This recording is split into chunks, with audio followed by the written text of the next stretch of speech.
அனைவருக்கும் வணக்கம்.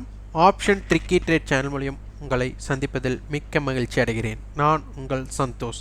இந்த வீடியோவில் சென்ற வாரம் நிஃப்டியோட லெவல்ஸும் அடுத்த வாரத்திற்குண்டான இம்பேக்டட் எப்படி இருக்க போகுது அப்படிங்கிறத நம்ம பார்க்க போகிறோம்.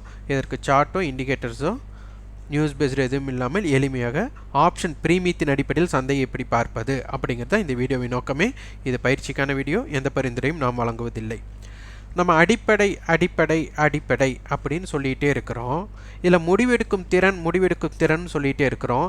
இது எப்படி அப்படிங்கிறது தான் நிறையா பேர்த்தோட கொஸ்டின்ஸாகவே இருக்குது.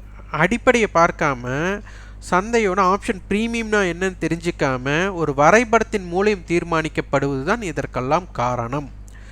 ஏன்னா நீங்கள் ஒரு ஆப்ஷன் ஹெட்ஜிங் பர்பஸ்னாலே கண்டிப்பாக அவங்களோட நட்டத்தை தவிர்க்கக்கூடிய வாய்ப்பு அப்படிங்கிறது தான். அதாவது நட்டமே வராது, நட்டத்தை தவிர்க்கக்கூடிய வாய்ப்பு அப்படிங்கிறது தான் இதனுடைய அர்த்தம். அப்போது இதில் நிறையா ஹெட்ஜிங் ஸ்ட்ராட்டஜிஸ் அப்படின்னு உருவாக்கியிருக்காங்க. அது யார் உருவாக்குனதுன்னா நம்மளுக்கு என்எஸ்சினா அவங்க தானே பிளாட்ஃபார்ம், அவங்க தானே இந்த வாய்ப்பை கொடுத்தது. அப்போ அவங்களே எதற்காக சந்தை ஒரு முக பயணமாக இருந்தால் ஒரு முகமாக கீழ் நோக்கி சென்றால், அதாவது ஒன் சைடு மார்க்கெட் அப்படின்னு சொல்லுவாங்க, வால்டைல் மார்க்கெட் தான். அப்போ இதுக்குள்ளே நம்மளோட கேபிட்டலை ப்ரொடெக்ட் பண்ணுறது, எப்படி முதலீட்டை காப்பாற்றுவது அப்படிங்கிறதுக்கு தான் ஹெட்ஜிங் அப்படிங்கிறது எல்லாத்துக்கும் தெரியும். இன்னும் புரிதலுக்கோசரம் எல்லாரும் அடிப்படையாக சொல்வது இன்சூரன்ஸ் பாலிசிஸ் எடுக்கிற மாதிரி அப்படிங்கிறது தெரியும். அப்போது ஒவ்வொரு இடத்துலையும் ஒரு ஸ்டேடல் பண்ண சொல்கிறாங்க. Long ஸ்டேடல் and short ஸ்டேடல். அதே போல் ஸ்ட்ராங்கிள் பண்ண சொல்கிறாங்க. Long strangle and short strangle. அடுத்து லாங் கால், ஷார்ட் கால், பட்டர்ஃப்ளை, ஆங்கர்டர், என்னென்னவோ ஸ்ட்ராட்டஜி சொல்கிறாங்கன்னா ஒரு அடிப்படை இல்லாமல் அவங்க சொல்ல முடியுமா? எதற்கு இத்தனை ஸ்ட்ராட்டஜிஸ் அவங்க கொடுக்குறாங்க? சந்தை வால்டைலுக்குள்ளே இருந்தால், லாங்காக ஒன் சைடாக இருந்தால், அப்போ இதற்குள்ளே இதெல்லாம் நீங்கள் உள்ளடக்கமாக செஞ்சீங்கன்னா நீங்கள் உங்கள் கேபிட்டலை ப்ரொடெக்ட் பண்ணலாம் அப்படின்ட்டு அவங்களே அதற்குண்டான உதாரணங்களை கொடுத்து பண்ணுறாங்க. ஆனால் எதற்கு எதனை பயன்படுத்துகிறோம் என்று தெரியாமலே சந்தை எல்லாரும் அணுகிறாங்க. அப்போது ஒரு லாங் மார்க்கெட் ஒன் சைடாக போயிட்டு இருக்கிற இடத்துல நீங்கள் வால்டைல் மார்க்கெட்டுக்கு உண்டான ஸ்ட்ராட்டஜியை உள்ளடக்கினீங்கன்னா கண்டிப்பாக லாஸ் வரும். அது எப்படி அப்படிங்கும்போது இதுக்கு நான் வெறும் ஸ்டேடல் தான் நான் இது எடுத்திருக்கேன். ஸ்டேடல் மட்டும்தான் எடுத்துருக்குறோம். அடுத்து ஸ்ட்ராங்கல், அது நீங்கள் எப்படி வேணாலும் எடுத்துக்கலாம். அப்போது ஸ்டேடல் அப்படிங்கிறது வெறுமனே எங்கே பண்ண போகிறாங்க? சந்தை அட் த மணியில் ஏடிஎம் ப்ரைஸ், மார்க்கெட் ஏடிஎம்மில் இருக்கும்போது ஒன்றும் ஷார்ட் ஸ்டேடல்னால் ரெண்டுமே செல் பண்ண போகிறாங்க. போத், அதாவது கால் புட்டு ரெண்டையும் சேர்த்து செல் பண்ண போகிறாங்க. காலும் புட்டும் அதோட ப்ரீமியத்தை செல் பண்ண போகிறாங்க ஷார்ட் அப்படிங்கும்போது. லாங்குனா ரெண்டையுமே பை பண்ணுறது தான். இது விவேக் ஒரு படத்தில் சொல்லுவாங்க, ஒரு மியூசிக் குஷி படத்தில் அட்ட டயத்தில் ரெண்டு பேர் காலை தூக்கணும் அப்படின்னு சொல்லுவாங்க. அந்த மாதிரி ஒரு நகைச்சுவை இருக்கும். அந்த நகைச்சுவை மனசில் நினச்சிக்கோங்க. அப்போது மார்க்கெட் அட் த மணியில் இருக்கும்போது ஒன்று ரெண்டுமே பை பண்ணுறோம், இல்லைன்னா ரெண்டுமே செல் பண்ணுறோம். இப்போ நினச்சி பாருங்கள், இப்போ 16,200 கால் அப்படின்னு எடுத்துக்கிட்டா இதுதான் மார்க்கெட் அட் த மணி அப்படின்னு நம்ம எடுத்துக்கிறோம். ஏன்னா மார்க்கெட் அங்கே க்ளோஸ் ஆனதுனால இதில் கொஞ்சம் சற்று மாறுபட்டால் ஒரு 210, 220 அந்த மாதிரி க்ளோஸ் ஆச்சுன்னா அப்போ அதுக்கு தகுந்த மாதிரி கொஞ்சம் கொஞ்சம் மாறும். நம்ம 200ன்னு எடுத்துக்கிட்டால் 200 காலின் விலை 137, 200 புட்டின் விலை 121. அப்போது இதில் தான் நம்ம வால்டைல் ரேஞ்சு நம்ம ஏன் இதில் உருவாக்கணும் அப்படின்னா, இவங்களுக்கு 16,200 காலை ரைட் பண்ணவங்க பயப்படக்கூடிய இடம் 16,337. அப்போது அதற்கு மேலே போச்சுன்னா இவங்களுக்கு கன்ஃபார்ம் லாஸ் அப்படிங்கிறது அர்த்தம். ஃபிக்ஸடாக லாஸ் கண்டிப்பாக உறுதி ஆயிடுச்சு. அப்போது அந்த லாஸ் உறுதி ஆயிடுச்சுங்கும் போது அதுக்கப்புறம் அவங்க ஹெட்ஜிங் அதில் பயன்படுத்தி என்ன பண்ண போகிறாங்க? ஏன்னா அந்த ஹெட்ஜிங்கே என்ன, அவங்களுக்கு நட்டத்தை தடுக்கக்கூடிய இதற்கு தான் அதை ஹெட்ஜ் பண்ணுறாங்க.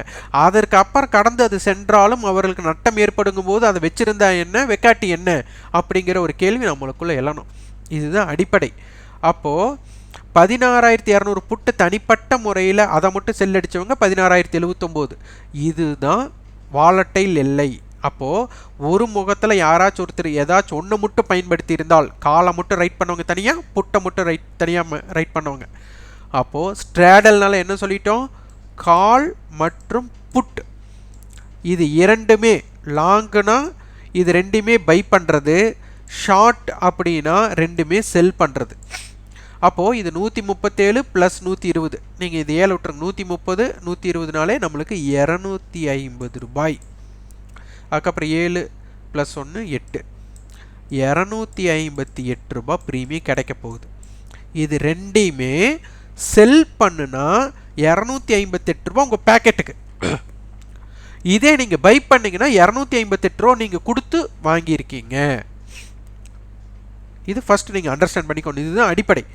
அப்போ இந்த இடத்துல நிஃப்டி ஸ்பாட், ஏன் நான் ஸ்பாட் எடுத்துக்கிறேன்னா கான்ட்ராக்ட் க்ளோசிங் அன்னைக்கு எப்போவுமே சந்தை வந்துட்டு ஸ்பாட்டோட விலைக்கு தான் ஃபியூச்சர் க்ளோஸ் ஆகணும், இல்லை ஃபியூச்சரோட விலைக்கு தான் ஸ்பாட் க்ளோஸ் ஆகணும். இது ரெண்டில் எது நடந்தாலோ ஸ்பாட்டோட விலை தான் உங்களுக்கு செட்டில்மெண்ட் ப்ரைஸாக தரப்படும் அப்படிங்கிறது அடிப்படை. அப்போது மார்க்கெட்டை வந்து 16,200 காலும் 200 புட்டி சேர்ந்து ரைட் பண்ணவங்க பயப்படக்கூடிய இடம் 16,458க்கு மேலும் 15,942க்கு கீழும். அப்போ இந்த 15,942லிருந்து 16,458க்குள்ள சந்தை இருந்தால் அவர்கள் பயப்படவே மாட்டார்கள். அப்போ சந்தை அதுக்குள்ளே வால்டைலாக தான் இருக்க போகுது, ஒன் சைடு மார்க்கெட்டுக்கு வாய்ப்பே கிடையாது. அப்போ இதை கடந்து செல்லும் போது தான் சந்தை என்னவாகும், கண்டிப்பாக பயந்து கவரிங் பண்ணேன்னா அதுக்கப்புறம் மேலே போச்சுன்னா ரைட் பண்ணவங்களுக்கு அதுக்கு மேலே போச்சுன்னா லாஸ் தான் வரப்போகுது. அதுக்கப்புறம் 10 பாயிண்ட் போனேன்னா 1000 பாயிண்ட் போனேன்னு லாஸ் தான், அதை தாண்டினா லாஸ் தான். அப்போ இதற்குள் இருக்கிற வரை தான் அவங்களுக்கு பாதுகாப்பு. இந்த எல்லை கடக்கும் பொழுது லாஸ் வரும். இதுவே ஸ்ட்ராங்கிள் அப்படின்னா இது ரெண்டுமே என்ன பண்ணியிருப்பாங்க, பை பண்ணியிருப்பாங்க. அப்போ லாங் ஸ்ட்ராடல்னால் இது ரெண்டுமே பை பண்ணியிருப்பாங்க.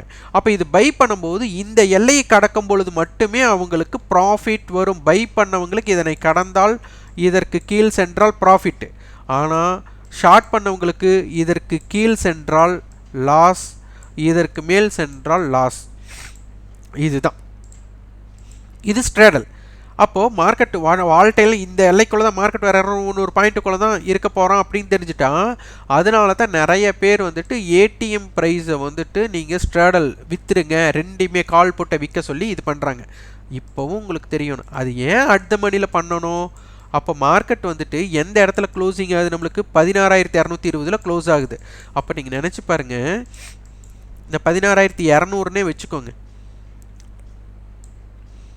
16,200 கால் அப்படிங்கிறது 20 ரூபா உண்மை விலை. ஏன்னா 16,200க்கு மேலே எவ்வளோ மார்க்கெட் இருக்குன்னா 20 ரூபா உண்மை விலை, 137 ரூபாங்கும்போது அப்போ 20 ரூபாய்க்கு கழிங்க, அப்போது 117 ரூபா டைம் வேல்யூ, இதுதான் எதிர்பார்ப்பு விலை. இதுவே 16,100 காலில் பாருங்கள் 200 ரூபா, அப்போது மார்க்கெட்டுங்க 120 ரூபா உண்மை விலை, 80 ரூபா டைம் வேல்யூ. அப்போ டைம் வேல்யூ எவ்வளோ இருக்குது, 100 காலில் 80 ரூபா இருக்குது, ஆனால் ஏடிஎம்மில் எவ்வளோ இருக்குது, 117 ரூபா இருக்குது. அப்போது அடுத்தது 250க்கு போங்க, 112 ரூபா தான் இருக்குது. இப்போ புரியுதா உங்களுக்கு, டைம் வேல்யூ கம்மியாயிடுது. அப்போது ஏடிஎம் ஸ்ட்ரைக்கில் நம்மளுக்கு என்ன ஆகுது, டைம் வேல்யூ எதிர்பார்ப்பு விலை அதிகமாக இருக்கிறதுனால தான் ஏடிஎம் ஸ்ட்ரைக்கை ஸ்ட்ராடல் பண்ண சொல்கிறாங்க அப்படிங்கிறது நம்மளுக்கு தெரியணும். இது அடிப்படை. இதை புரிந்து கொள்ளாமல் ஒன்றுமே புரியவில்லை அப்படின்ட்டு நினச்சிட்ருக்கா ஒன்றுமே பண்ண முடியாது. இது வந்து கணக்கியல் விதிப்படி தான் ஒவ்வொரு ப்ரீமியத்திற்கும். இப்போ பார்த்தீங்கன்னா 16,200 காலுக்கும் 200 புட்டுக்கும் தொடர்பு இருக்குது. 16,200 கால் நம்ம என்ன பண்ணோம், 120 ரூபாய் 20 ரூபாய் உண்மை விலை, 117 ரூபாய். நம்மளுக்கு என்ன சொன்னோம், எதிர்பார்ப்பு விலை டைம் வேல்யூ சொன்னோம். 16,200 காலுடைய எதிரி யாருன்னா 200 புட், அவருக்கு 117 ரூபா தான் விலை இருக்கணும். பார்த்தீங்களா, 121 ரூபா இருக்குது. இதுதான். அப்போ இவங்களுக்கு தொடர்பு இருக்குது. ஒவ்வொரு ஸ்ட்ரைக்குக்கும் 200 காலுக்கு 250 புட்டுக்கும் தொடர்பு இருக்குது, 200 காலுக்கு 300 புட்டுக்கும் தொடர்பு இருக்குது. அதே மாதிரி 200 காலுக்கும் 300 காலுக்கும் அதே மாதிரி ஒவ்வொரு புட்டு ஸ்ட்ரைக்குக்கும் தொடர்பு இருக்குது. இந்த தொடர்பை நம்ம பார்த்தால்தான் இது புரியும். இதுதான் ஒரு பிணைப்பு. இதற்குத்தான் நம்ம என்ன சொல்லியிருக்கோம், நம்ம பேர் வச்சோம் மீட்டிங் பாயிண்ட் அப்படின்னு சொன்னோம். அப்போது சந்தை 16,300 வந்ததுன்னா, ஸ்பாட் 16,300 வந்ததுன்னா 200 புட்டும் 400 காலும் விலை 1 சமமாக இருக்கணும்.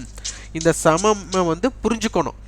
அந்த புரிதல் ஏற்படுறதுக்கு தான் சொல்கிறோம். ஆனால் இந்த புரிதலில் வந்துட்டு யாருடன் ஒரு டைம் வேல்யூ அதிகமாக இருந்தால் இந்த தொடர்பு வராது.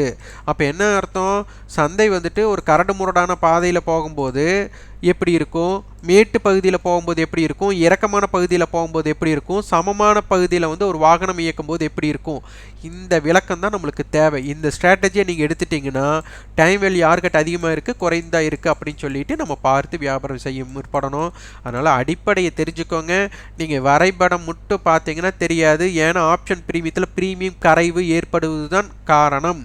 இப்போ நீங்கள் நினச்சி பாருங்கள், உங்களுக்குள்ள ஒரு கேள்வி, நல்ல ஒரு கேள்வி யோசிச்சிங்கன்னா தெரியும். நிஃப்டி எந்த இடத்துல க்ளோஸ் ஆகிருக்கு, 16,157 லோ, ஹை வந்துட்டு 16,275. அப்போது மார்க்கெட் வந்து 16,220 க்ளோஸ் ஆகிருக்கு. மொத்த தொடர்பு எவ்வளோ நம்மளுக்கு, கிட்டத்தட்ட 120 புள்ளிகள் நம்மளுக்கு ரேஞ்ச். அப்போ எங்கே க்ளோஸ் ஆகிருக்கு, 220. அப்போ சரிசமமான பகுதி எங்கே க்ளோஸ் ஆகிருக்கு, சரிசமமான பகுதியில் க்ளோஸ் ஆகிருக்கு. அப்போது நம்மளுக்கு 200 கால், நம்மளுக்கு ஹை 160, லோ 112, எங்கே க்ளோஸ் ஆகிருக்கணும். இதற்குண்டான தொடர்பு எவ்வளோ, 160லேருந்து 110ன்னு வச்சுட்டாலும் கூட 50 ரூபா. அப்போ 25 ரூபானா 112 + 25னா 137 ரூபாயில் க்ளோசிங் கிடச்சிருக்கணும். ஏன்னா நிஃப்டியோட ஸ்பாட் எங்கே இருக்குது, ஒரு நாளோட ரேஞ்சில் நடுவில் க்ளோஸ் ஆகிருக்கு. அப்போ 137 தான் க்ளோஸ் ஆகிருக்கணும். ஆனால் 121 ரூபாயில் கொடுத்துருக்குறாங்க, சாரி புட்டுக்கு. அதே மாதிரி கால் 16,200 கால், இந்த இடத்துல பாருங்கள் 180 ரூபா, இவங்க லோ, இவங்க இது. அப்போ இவங்க எங்கே க்ளோஸ் கொடுத்துருக்காங்க, 137. கரெக்டாக இவங்களும் பார்த்தீங்கன்னா 110லிருந்து 113க்கு 70 ரூபா, அதில் பாதினா 35 ரூபா.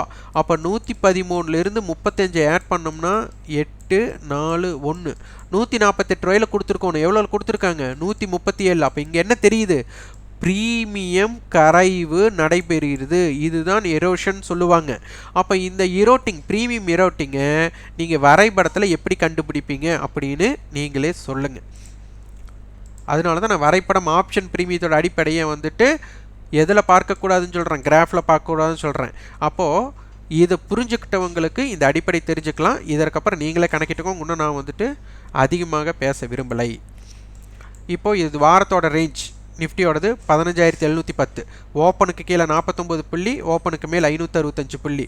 அப்போது ஓப்பனில் இருந்து இது பார்த்திங்கன்னா, ஓப்பன் 49னா இதை விட கிட்டத்தட்ட 11 மடங்கு ஓப்பன்லேருந்து எவ்வளோ கீழே இறங்குச்சோ அதனுடைய 11 மடங்கு ஏற்றமாக இருந்திருக்கு அப்படிங்கிறது இங்கே தெரியுது.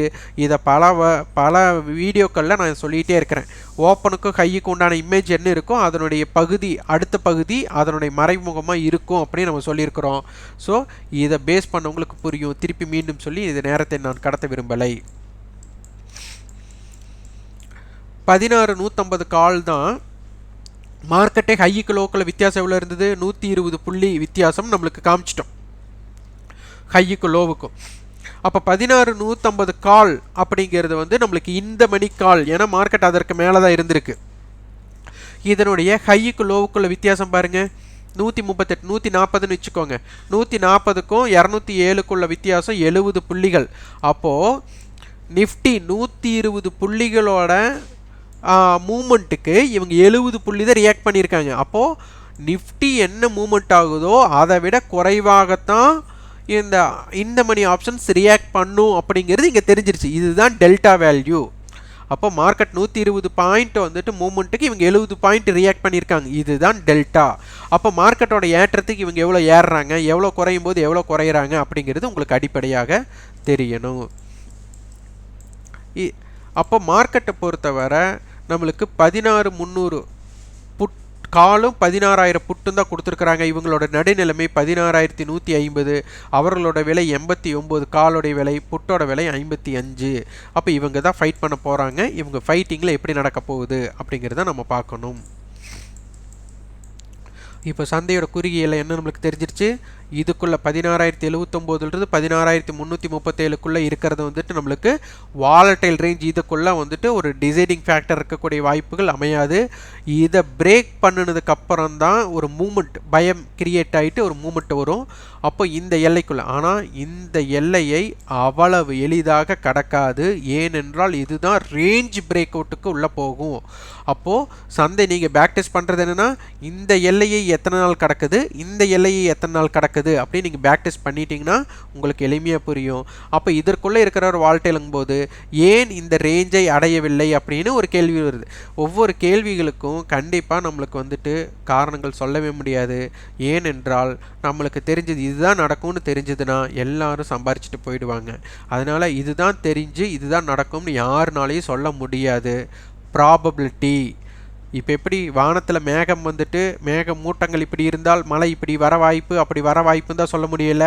இப்படித்தான் வரும் என்று யாரும் 100% திடமாக சொல்ல முடியாது. அதனால சந்தை இப்படி இருந்தால் இப்படி இருக்க வாய்ப்பு ப்ராபபிலிட்டி பண்ணி நம்ம பார்க்க போகிறோம். அது சக்ஸஸ் ஆச்சுன்னா அது நம்ம வெற்றிக்கு கொண்டாடிக்கலாம். ஸ்டாப் லாஸ் ஹிட் ஆச்சுன்னா நம்ம வந்துட்டு ட்ரேடை முடிச்சிட்டோம்.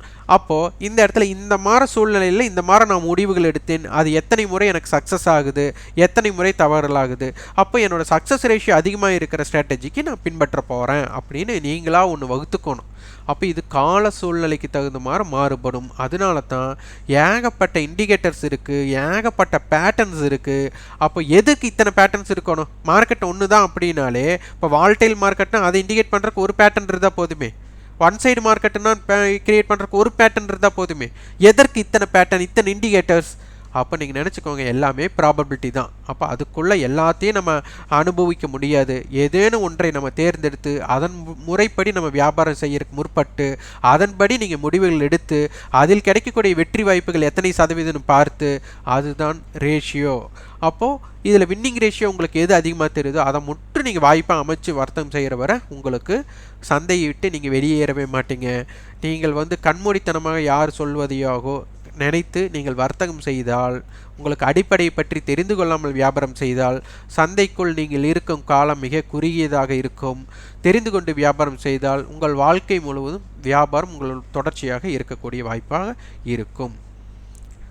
இந்த வீடியோ உங்களுக்கு பயனுள்ளதாக இருந்தால் லைக் பண்ணுங்கள், ஷேர் பண்ணுங்கள், சப்ஸ்கிரைப் பண்ணுங்கள். கண்டிப்பாக உங்களோட ஃபீட்பேக்கை கமெண்ட் பாக்ஸில் பதிவு பண்ண சொல்கிறோம். நீங்கள் ஃபீட்பேக் கொடுக்கத்தான் எப்படி எளிமையாக்க முடியும், இன்னும் எளிமையாக்க முடியும், நம்ம பேச முடியும். அதனால் இதை நீங்கள் பின்பற்றுறீங்களா பின்பற்றலையா எப்படிங்கிறத சொல்லணும். நன்றி, வணக்கம்.